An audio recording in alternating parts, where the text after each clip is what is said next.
Good evening. We're live for our school board meeting on Monday, February 23rd, 2026, beginning tonight at 6:30 with an executive session. I will turn this over to our board chair, Mr. O'Brien. Yeah, so we're going to convene to executive session, purpose to review and evaluate the performance of a public employee. No decisions or actions will be made during the executive session.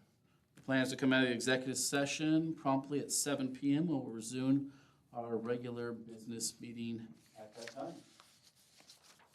Then, we're done. Okay, we are back from executive session. Again, no decisions were made. It is 7:03.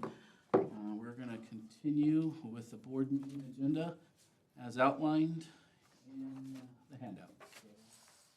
Please stand for the Pledge of Allegiance.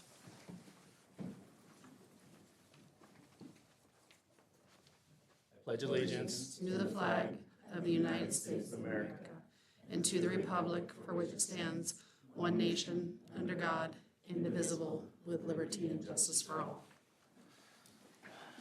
All right, Mr. Hilberg, good news.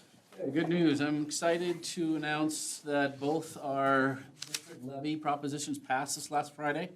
We've been talking about it for a while, it seems like, but they didn't become official until this past Friday.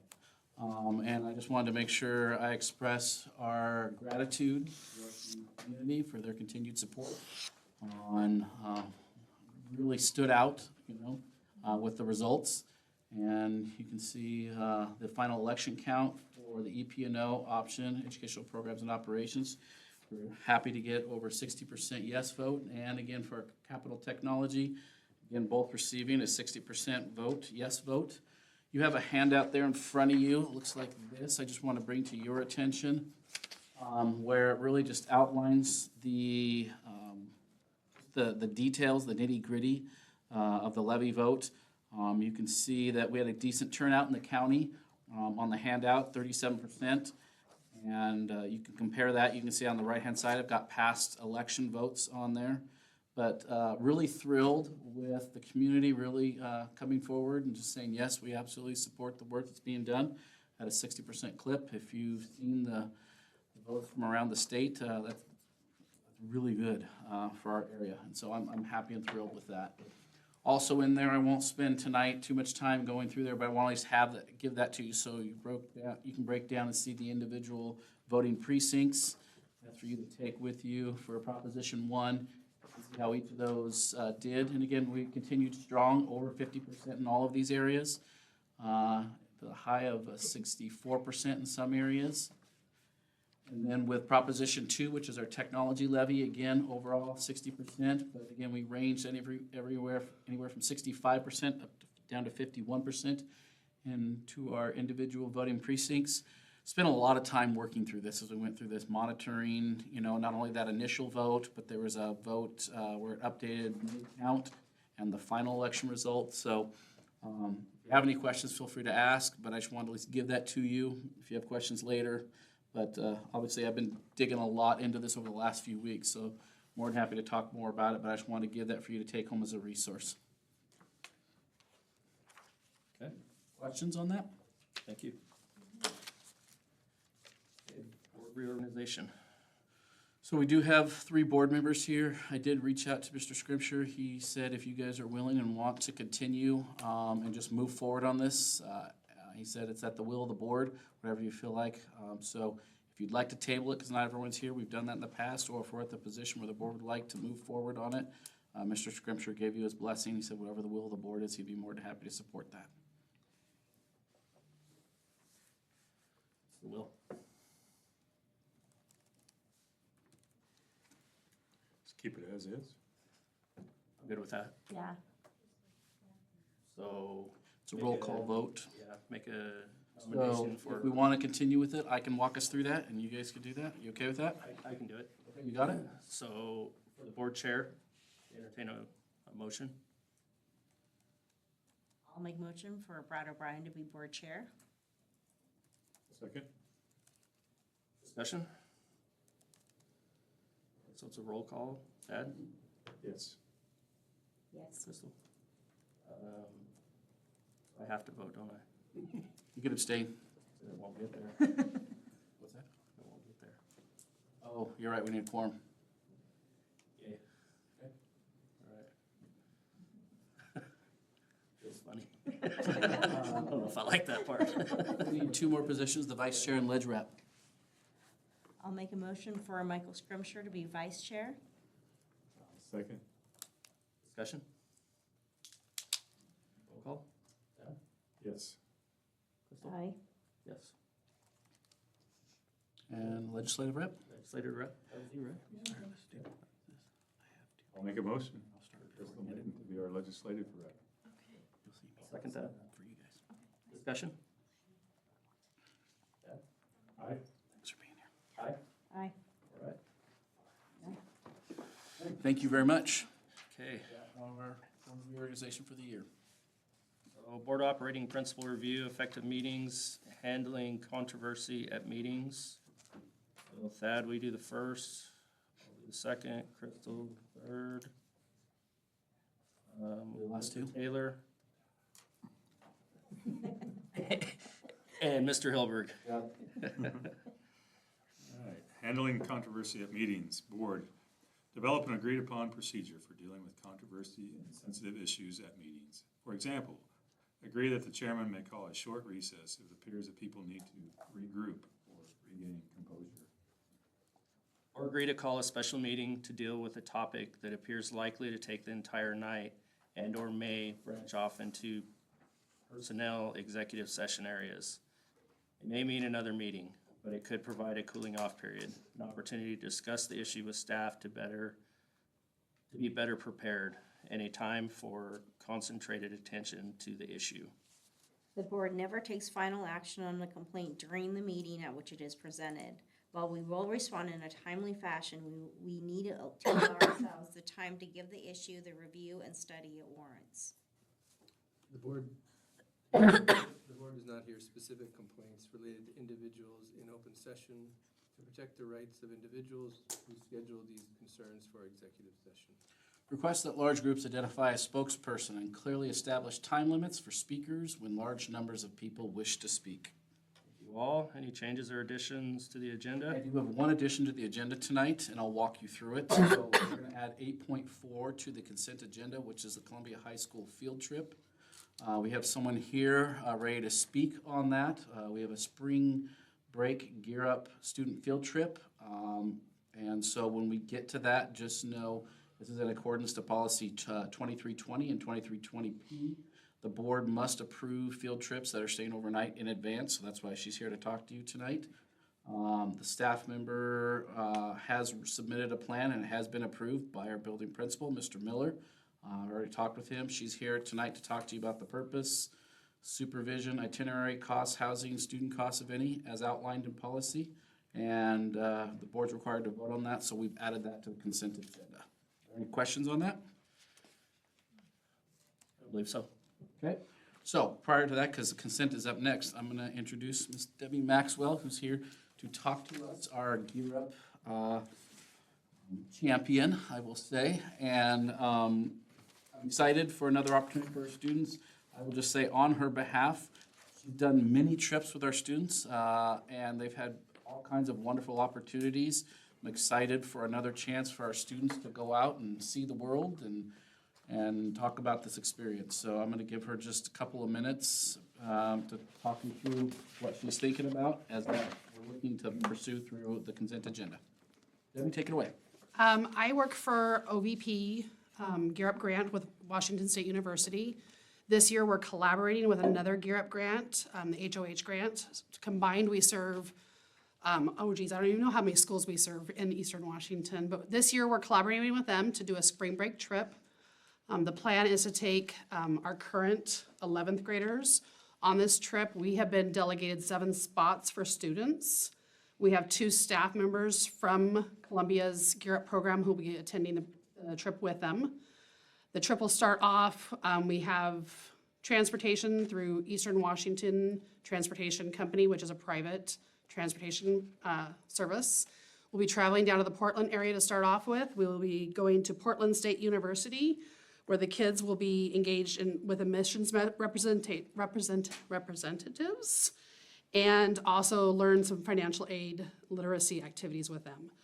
They're gonna be learning about access pathways to engineering and computer science programs while they're there.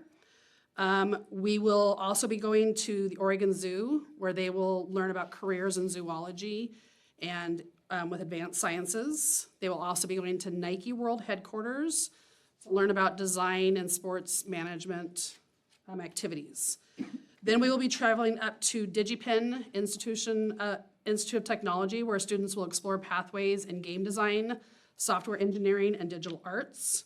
While we're there, we'll also be traveling to the Space Needle, where they'll be learning about urban development and community outreach there.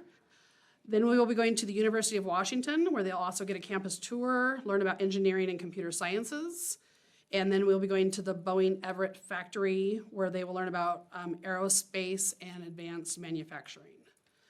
It is a 4-day, 3-night trip. If you look on the next page, it has the flyer that the students are receiving. We do have university paperwork that they have to fill out to attend, which includes their housing. So we have the housing set up where they're in suites. So there can either be between 2 or 3 students, because we are taking 7. We would probably put like 3 of our girls together and then put 2 boys and then 2 boys, and that would be 3 rooms. So nobody would be by themselves, but they all know who their roommates are. They all feel comfortable with that. We also have our assumption of risk with the university that the students have to sign, and their families have to sign to go. It's a great opportunity. Ivy's been on a few of our trips.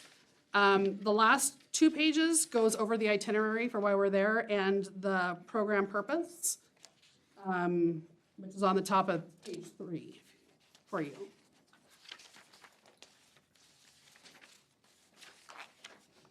She talked to me about this. Obviously, I was really excited for this opportunity for some of our students. You can see that really could open some doors and some eyes for our students in this experience. And anytime we have an opportunity to engage our students in the real world out there, I want to take advantage of it. So, Looks like some pretty cool STEM stuff. Awesome. Yeah, we're working on 5 different trips right now for 7th, 8th, and 11th graders. But this is an overnight and out-of-state trip. outside of the University of Washington. So, I see you're going down to the Space Needle. Any concerns for safety or any of that kind of stuff? Or I just know some of the area down in there is pretty tough. Right, and that's why I feel really comfortable with us having 2 staff members for 7 kids. When we've taken our students on other trips and activities, I have never had a problem with a Columbia student. I formerly did Gear Up in the Pasco School District. And we've had issues with different kids here and there, and when you start them as young as 6th grade at the middle school, you have to really know the students you're taking and feel really comfortable with taking them into these environments where they're gonna be working with professionals and doing activities and with things like that. I've recently been down near the Space Needle, and it's not nearly what I had seen previous years. It seems like things have really cleaned up in that specific area. Good. But that's just my personal experience. So the board has an opportunity to ask any questions before we take it for consideration. Any additional clarifiers you're seeking? What's your criteria for selecting the 7 to go? For this trip specifically, because we are spending so much time and distance away from home, we are definitely targeting students who have expressed an interest in attending this trip. We have students who would really like to attend the University of Washington, but for us to take a day trip over there and back is very difficult to do. So the kids who have really been specific about wanting to go to the U of W, they're taking priority. We do have more students interested than we have space for, so I am creating a wait list in case other schools can't fill their spots, which has happened to us before. Ivy got to go to our Nature Bridge overnight program in the Olympic National Forest, and we were only allotted, I think, 7 or 6 spots for that one, and then other schools had kids who didn't show up. And our students were really upset, like we could have gotten more students had we known. So I have 7 on a wait list, and then I have 7 that we're looking at taking. So some of the criteria is obviously we don't want to have students who are not following rules in school. However, kids behave differently for different people and in different environments. On this type of a trip, we're not going to take that risk. So they have to, be doing well in school, be able to comply with directions, follow expectations, and then have a desire to go. Will there be an opportunity for any of them to share their experience with other students or? We talk about our trips a lot. Ivy's been on several trips. Ivy doesn't know this, but she is going on the spring break trip. Because they did have to fill out an interest inventory, and then we had to make sure we had the right room numbers and the number of students, to travel. We take all those things really seriously, but also in consideration for them, because we want them to enjoy their trip. We can have one or two students who can ruin it for other people. Ivy's also looking at going potentially to Washington DC as a leadership opportunity with Gear Up. She just got the application for that. If she fills it and is one of the 3 students in all of Gear Up to get selected, then we would be coming to you guys for approval for that as well. But, and that's gonna be in the summer. So there's lots of talk. Do you wanna speak to that? You guys talk about your trips and, Yeah, I mean, I get asked about it a lot. It's also like, I think especially the college tours are just such it's really just an amazing opportunity. Like I've gone on quite a few of them, and there's been several times where we're walking around and people are like, oh, I really love this environment. I love the place. Like the people seem really friendly. They have programs I like, and that you can see the people that actually end up wanting to go there, and they do talk about it a lot. We talk about it a lot. I talk about my experience at Nature Bridge a lot because it was really fun. It was really awesome. We talk about it a lot in class too, or if we're talking about, because we do talk about college a lot because we're high schoolers, we converse about those sort of things, and so the kids that have gone on trips do we have a lot of information. We have pamphlets. We have we've been to all kinds of seminars. I say a lot. I'm sorry, it's very unprofessional, but we do talk about it a lot. I have one student in the 11th grade cohort who originally, he was gonna go U of W, that was it. He was gonna go engineering, U of W. And he went on our Central tour, and Central became his second school choice. And then we went on a Gonzaga Eastern Washington tour, and Gonzaga became his third choice. And so it's really neat for them to see themselves on that campus, and is this the feel that they like? But this will be his first time on the University of Washington campus, and so I'm curious to see how he feels on that campus.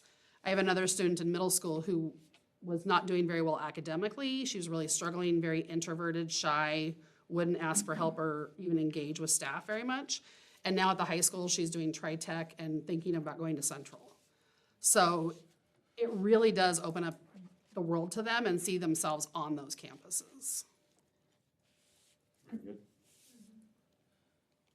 So my concerns would just be safety and chaperones, and you said that there's a plan been put in place by Mr. Miller, and Yeah, they have all that as part of their write-up, and everything from chaperones to check-ins and all that stuff is part of that work.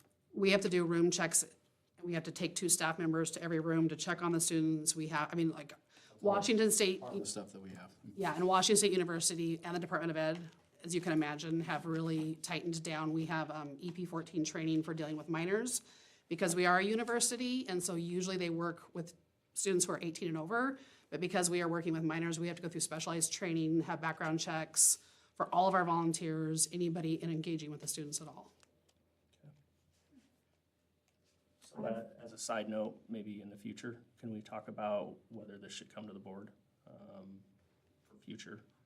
I understand that's the way it's written now, but It's it just that way, seems like, it's that way in policy right now. it seems like kind of an administrative thing that you guys should be doing. Yep. I don't know why it comes to the board. Okay. We can certainly look at that. It has been vetted. Miller's looked at it. I've looked at it myself. I'm just following through policy. Yeah. Maybe we can look at it differently though. Sounds good. Make a note. Thank you so much. Okay, so we've got 4 items on the consent agenda. I will make a motion to accept the updated consent agenda. I will second.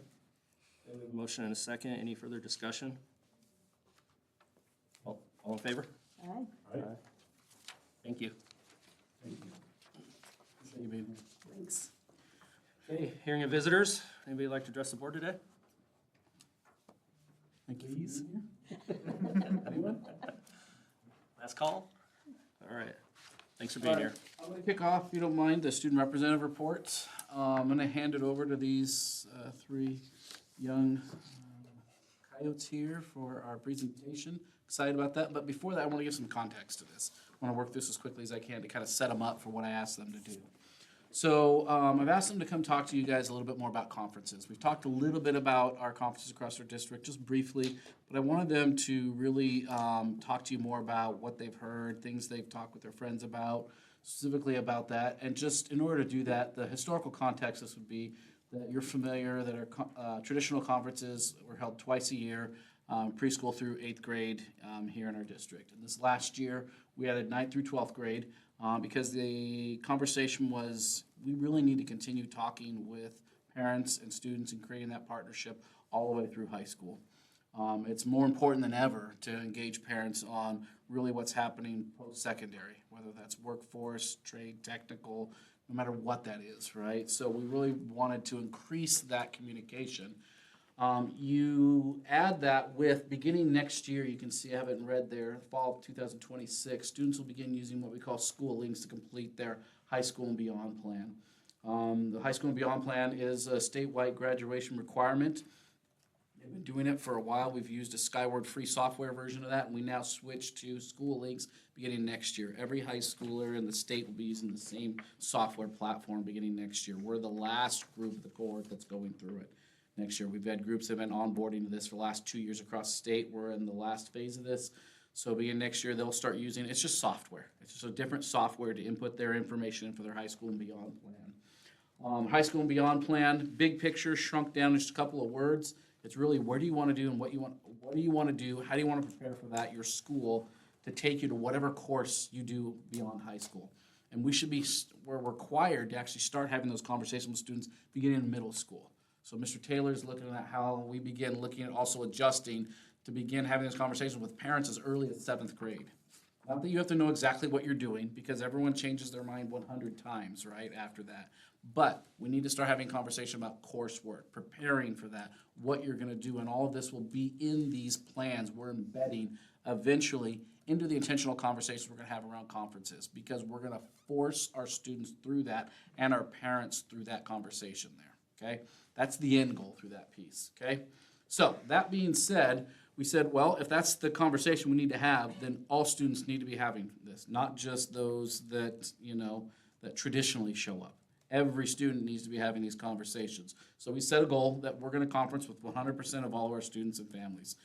So I just want you to see the fall numbers. These were their final numbers, and I want you to see our conference participation this past fall at the elementary, middle school, and high school. By the way, I'm thrilled with these numbers. Like, I don't want you to look at this and think like do we want 100%? Of course, we're not going to settle for anything less than 100%. But to show this first time through at 93%, 71%, and 74%, that's really just showing up to those conference pieces. It's thrilled, right? 7 out of 10 kids are showing up with somebody to talk about, how they're doing in school. One of the requirements we put in top down was that, well, even if you don't show up at that conference, you're going to have some type of conference. So if you miss that conference, we're going to attempt to follow up, or we're going to force feed that conference to you another way, because everyone needs to have that experience, right? And so following that, we did a trial run where each school put in individual plans. They were all different, what they did. Whether they did things that caught parents on phones, they did different things, they had different avenues. And by the second time through, where we said, all right, now it's our intervention piece to put that through. You can see the elementary got 96, middle school got 99, and the high school got 88%. So as a district, we were at just under 95%. Again, that's great. I was actually shocked it was that high. But that doesn't surprise us. Our community is obviously, we know, is a very supportive community. But we're still missing about 5 to 6% there, right? So that's what we're after. We're trying to figure out how we ensure we're having these conversations. So that being said, our goal is 100%. We probably won't hit that, but we're not going to settle for anything less than going after that. So my conversation to our board reps is, as we're beginning, they don't know really all the background of this stuff, but they know, you can kind of see where we're going with this. The question I had for them, I wanted them to dig deep into was, what went well this first round? And keep in mind, this conversation is gonna change and evolve. It was very just, hey, come in, grades, how you doing, you're missing homework, that stuff. We'll call it this first round as a very traditional conference. But the conversation is gonna change the further we get into this to where it comes a very, how are you doing? We still gotta do that. That's not like that we're gonna lose that piece. But we're gonna begin embedding, beginning in the middle school level with these concepts of life beyond high school. And we'll slowly add these pieces into those conferences. So we wanna know, this first round, what went well? What do they think was helpful or worthwhile? You can see, what do we do differently and any creative ideas for us to help get that 100%. So I'm gonna be quiet now. Sorry, I was a little bit longer, but I wanted to get a good setup.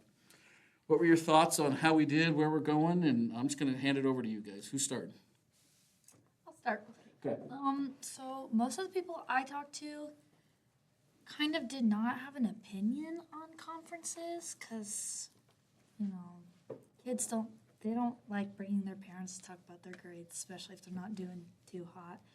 But a lot of the teachers I talked to actually did enjoy it. One thing that I personally liked about conferences was that, and I think the teachers, I would assume, would agree, that all of the teachers were in a central area, making it a lot harder for kids who maybe aren't doing well in math to go and not talk to that teacher, because not all parents went to high school here. They don't know that Miss Waters' room is the farthest one down the hall, so kids can easily avoid that. But I think having them all in a central area makes it a lot easier for people to talk to every teacher, especially when teachers are like, oh, that kid's not doing well in my class. I'm not going to let them walk past, so their parents know what they're doing.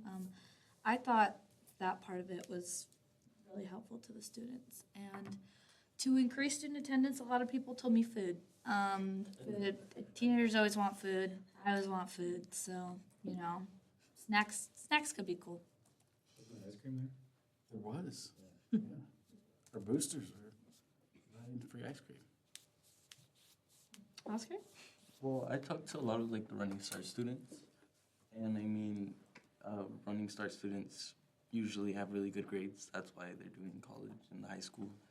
And they said their parents didn't feel the need to go to conferences and check on their grades because they have a lot of trust in their kids to keep performing their best.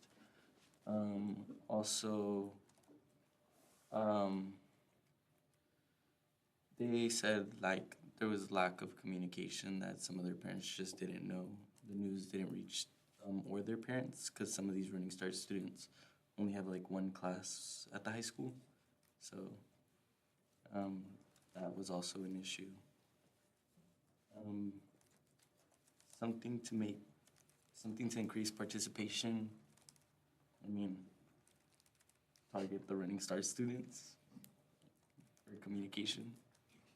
I would have to agree that most Running Start students don't hear the announcements in the morning, so a lot of things, they don't get informed of, because, by the time they get to class, it's 6th or 7th hour, so teachers don't think to talk about that sort of thing, but I don't know, I think we need to come up with a better system to get that information to Running Start students. And TriTech students also. I talked to Miss Webergray and Miss Tina, and then Mr. Alley was there for a little bit of a conversation. Miss Webergray said that she didn't expect a lot of people to show up, and so she was surprised when, I think she said Monday night, a lot of people showed up, and she was really happy about it and just communicating with the parents of students.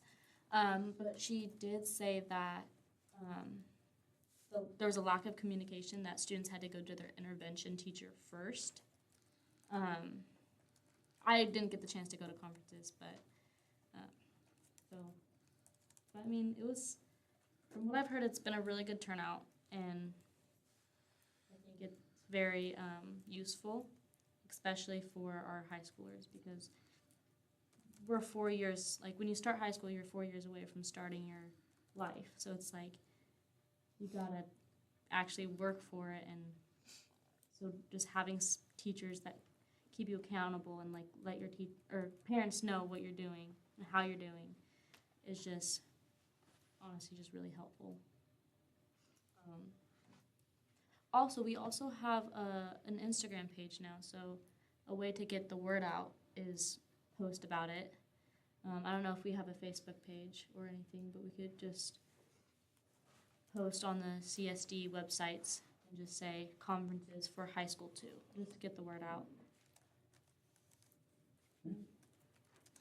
Obviously, again, you look back at the numbers, huge success. I was thrilled with it overall. But they bring up unique challenges. We're gonna have to, you know, if we're gonna get to 100, it's gonna be, the first 50% is the easy part, right? It's the last part that's difficult. And so there will be some challenges, and we'll keep at it. But you can see where we're trying to go with this. We're not there yet. Again, these conversations will continue to evolve and change. But I'm excited about this opportunity for all our students. You know, I think they're conversations that just need to be had. And it was great watching that happen all across our district. So I just want to double down on that and tell you we've got another opportunity this spring where we're going to shift that again. We're having a small shift, starting with the middle school we're talking about and what that looks like and how we start using this software to begin engaging in those conversations. I'll end with, if all we ever do is communicate about the same things we can find out online, then we're missing the boat here, right?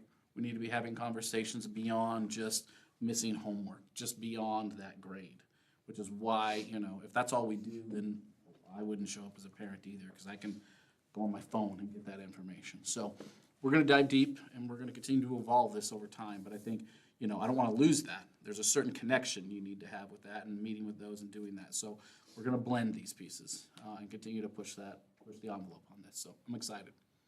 So I'll continue to push this group here to get feedback, trying to start these little project pieces where they're going in and getting me some information and doing that. So I appreciate that, and we'll continue to use them as vehicles to help support that. So thank you for your time. If you got homework, feel free, but you're welcome to stay. Okay. All right. Anything for them before we dismiss them? Thank you for your job on the Videos. levy. Thank you for your job on the videos. Okay. You ready? So, question on that though. Yeah. Can we tie it to like a project, like participation? Like, you know, you show up, there's, I don't know if it's points or something that, Can we? Yes. We have not yet, though. There's pros and cons to that. I just thank you for maybe not reaching, like Oscar put the higher cap kids. You know, if it was tied to an actual grade or something that, you know, it might be an opportunity to. If we get to a point where we've actually involved the high school and beyond plan, they actually need to go in there and finish that part during that, you could easily tie it to something that needs to be done and get some sort of credit or piece with that, right? But we're not there yet. Eventually, could we? Yes. For that. So,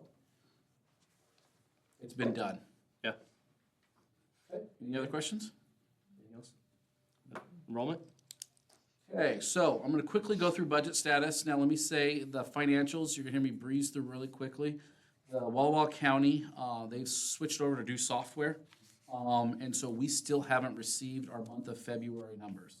So all the numbers that you see in front of you are last month's numbers because we just still have not received them. So I'm gonna quickly brief through those. The only changes you'll see is in enrollment this month. That being said, enrollment, we're down a couple. We're at 471 for the month of February. You can see our year-end average right now is still at 474, so we're still feeling strong about that. We go into the general fund, you can see we're at just a little over $2 million. And the general fund, again, these are a month-old numbers, apologize, but we're still required to report out on these. Capital projects, you can see we're at 374,000 and some change. Debt service, 295,000. ASB fund, 194,000. Transportation vehicle, 136,000. And that's it. I breezed through them fast, but you already seen these numbers last month, so I apologize, but we have to at least take you through that and report out on these. So with that, I'm gonna hand it over to Mr. Taylor for his administrative report on Columbia Middle School. Mr. Taylor? just want to say, thanks for not having a weird picture of me up there. We have an AI generated one last I time. almost did. Almost. We're out of time. You got time. Thank you for being here, Mr. Taylor. Yep, so this is gonna look similar to the last time I was here. The first page is our first and the back page that you have are our iReady diagnostics from fall to winter. The one on the right, the shaded, is the graph from the fall, and then you can see on the left is the winter. In the middle, it shows you what they moved from, so we always wanna have more green, maybe more yellow, but definitely less red. Has the seats and some of those things I nerded out on. I have some questions on this stuff. Okay. It looks decent on the reading side. If you flip over to the math, it's a little more of a challenge for us, especially at sixth grade and seventh grade.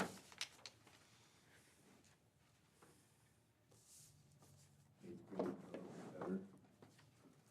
As a part of our school improvement plan, we have to do a mid-year progress review for OSPI, and I don't know whoever else tells us to do that. So we dig into some of this data around our goals and a lot of our goals we use iReady reading and math diagnostics to help measure those goals, but it took us down some different kind of rabbit holes. On the third page, one of our goals had to do with attendance and exclusionary discipline. So the work that we've been doing over with PBIS over the last few years. You'll see in the first semester of the previous year, we had 11 incidents that resulted in exclusionary discipline. That's out-of-school suspension, expulsion, in-school suspension. So far this year, in the same time frame, we've had 3 incidents that have resulted in exclusionary discipline. 2 of those incidents were a family fight, so it's kind of like whatever. The 2 graphs below are from our Swiss software where we enter discipline referrals, like classroom referrals. Right, you're on the same page. This one? Yeah. And so it breaks out, it categorizes kids based on how many discipline referrals they've had. Last year is the top graph, and we had, 20% of our students in the top tier, that would be 6 or more referrals. And as you look to this year, so this is from the same time frame. It's much less, far more kids are receiving far less classroom referrals, which is exactly the trend that we want to see. And this was another part of the data we had to submit for our school improvement plan. But on that back page, one thing that we started to look at was failure rates and where to target supports and what subjects. And these 2 graphs are consistent with some historical data because we pulled 3 years of failing grades. And consistently every year, our 7th graders have the highest number of failing grades, regardless of what cohort they're in. So we compared that to their discipline referrals, or in Swiss, and they're also getting the most classroom referrals. So this has become kind of a challenge for us, along with, as you look at our math data, some of our kids not making growth within math, especially in 6th and 7th grade. But how we might target supports to really help our 7th graders, because consistently over the years, they are receiving the most failing grades and the most classroom referrals. So, I mean, you look at reading, some celebrations there, you look at our overall referrals, much less, but not without some challenges that we're continuing to try to figure out. Pretty awesome. You can find those correlations and attack them.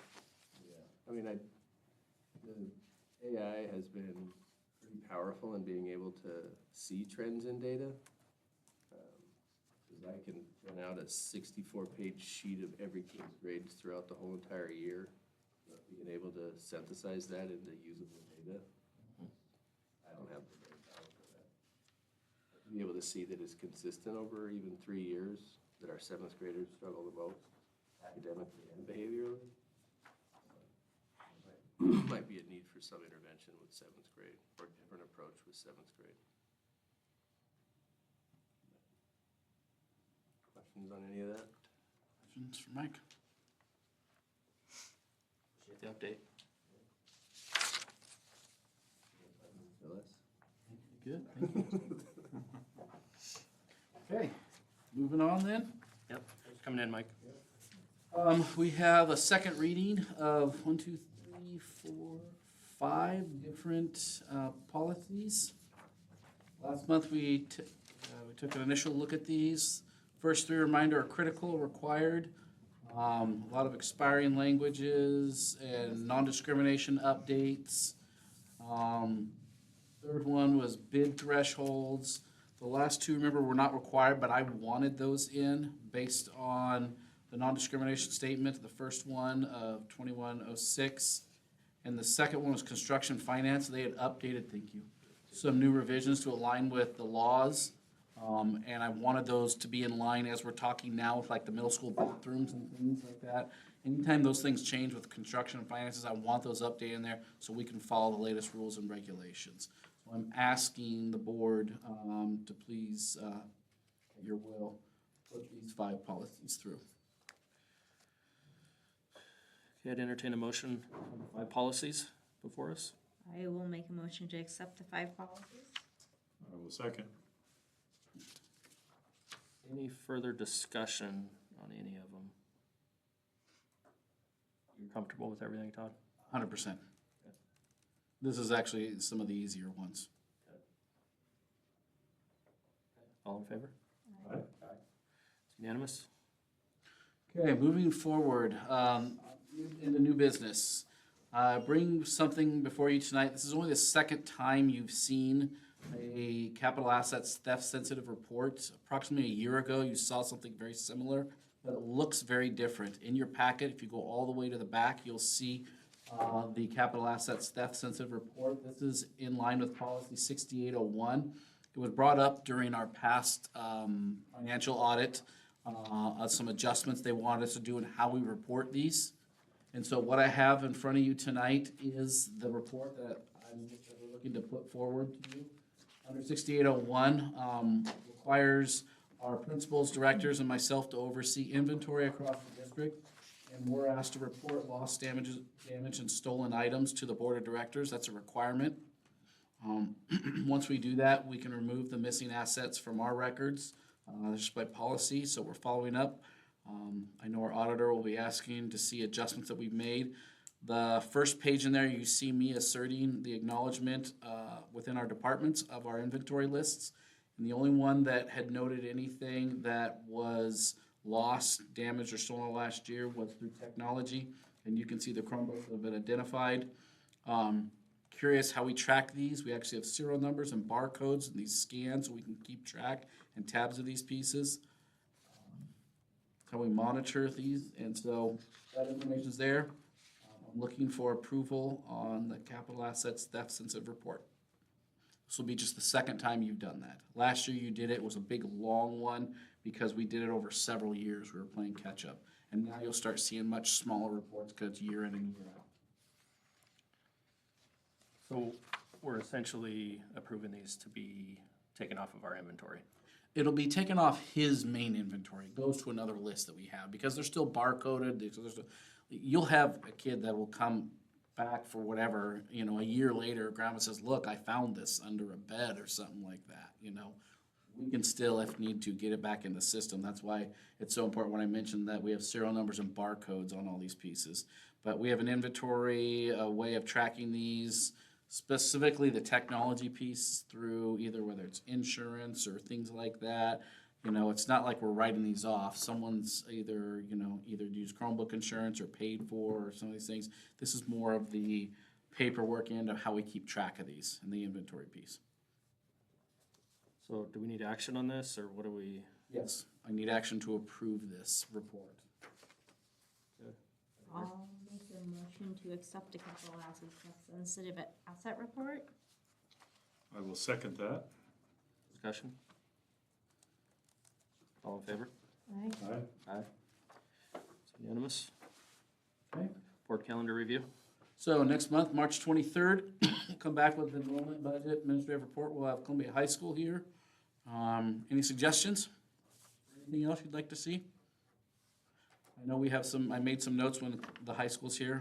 We have a follow-up. I think, Thad, you asked me about something. I have something historically I was gonna talk to Mr. Miller about. I want him to bring some information on, but other than that, is there anything else you want to see for the board?